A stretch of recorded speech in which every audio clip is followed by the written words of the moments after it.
This is Anita Wood, and welcome to my topic snippet video on test data creation. In the programming process video, we briefly touched on testing the program. We need to spend some more time discussing this issue, specifically creating test data. It is critical to creating programs that provide solutions to a problem, and also for this course. You must test your programs for logic or semantic errors prior to submitting them for grading. When I grade, I will have my own set of test data that I will use to verify your program is correct. So, how do you create test data that will help guarantee your programs result in the grade that you expect?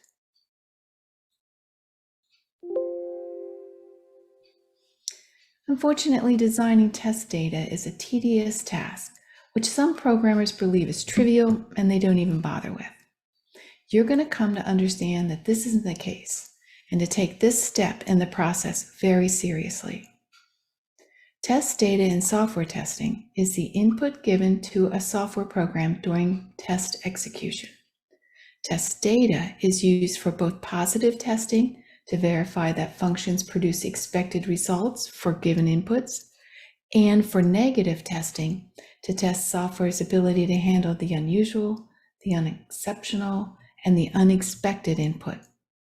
Poorly designed testing data may not test all possible test scenarios, which will impact the quality of the software.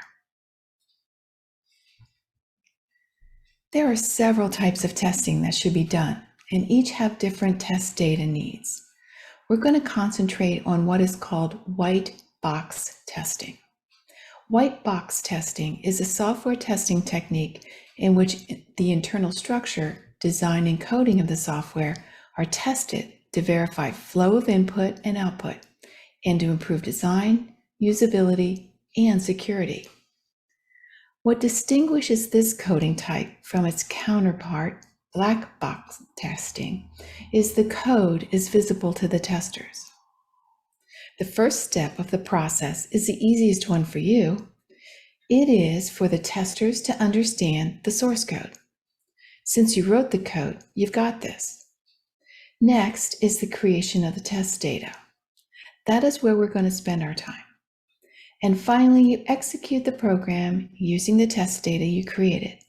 As you test, you fix your code if the output you got does not match the output you expected to receive with the test data that you're using. You write test data before you start coding. You should be asking, why? Let me help you with this.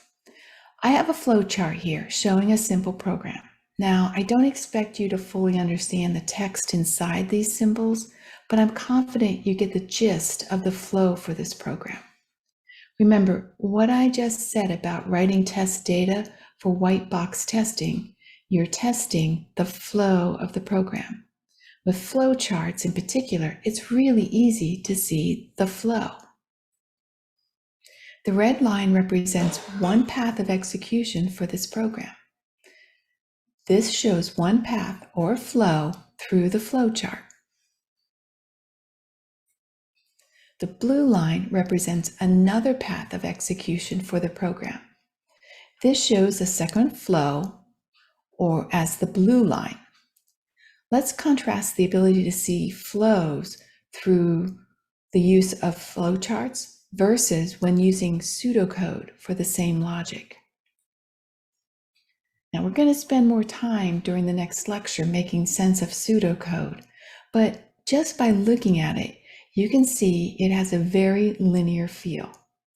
It takes a bit more consideration of the actual code to see the paths that we could easily see in the flowchart. I attempted to draw both flows, and it looks really messy and it's hard to interpret.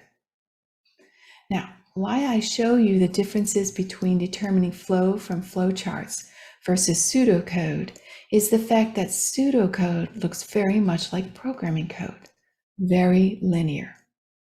So if you define your test data before you start coding, you will still be at the stage of flowcharting. And determining the flow of execution for the logic or the program is easy. If you wait until you've finished coding, the artifact you're working with is programming code. And as we saw, it's really harder to develop test data that test all the flows of the program. Let's create some test data. We're not going to use a flowchart in our example because we really haven't been exposed to how they work and how to create them, let alone how to read them. So let's just take a general word problem. You will take two numbers from the user as input. The two numbers will be added together. If the results from the addition is positive, you will print the word positive and the resulting number from the addition. If it's negative, you'll print negative and the results from the addition. So I also have here a sampling of what the output's going to look like.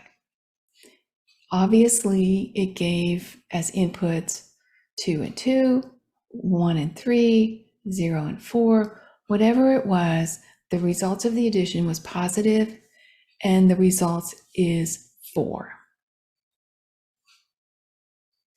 Now, when we look at this, there seems to be two distinct flows through the logic.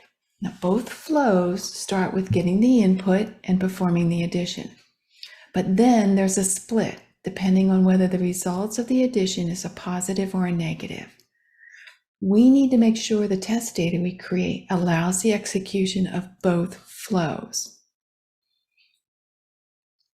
If you use the test data shown here, number 1 being inputted as the first number equal to 1, and number 2 being the second number inputted as 1, the results of the addition of number 1 and number 2 is 2, and that's positive.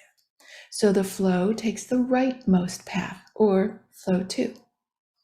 We have another flow we must test for. If you use the test data shown here, number 1 is equal 1, and number 2 is equal negative 3, the results of the addition of number 1 and number 2 is negative 2, and that's negative. So the flow takes the leftmost path, or flow 1. Seems easy enough. So when you're asked to generate test data for an assignment, you will create a table like the one shown here. The first columns in the table represent all the variables and the values used in the test. The final columns represent the expected output. Now, you do have an assignment in this module that calls for you to create test data for a particular problem. The assignment doesn't want you to create the code or even the logic. It's simple enough that you should be able to generate test data for the various decisions that you think will be necessary if you were to create the logic or the code.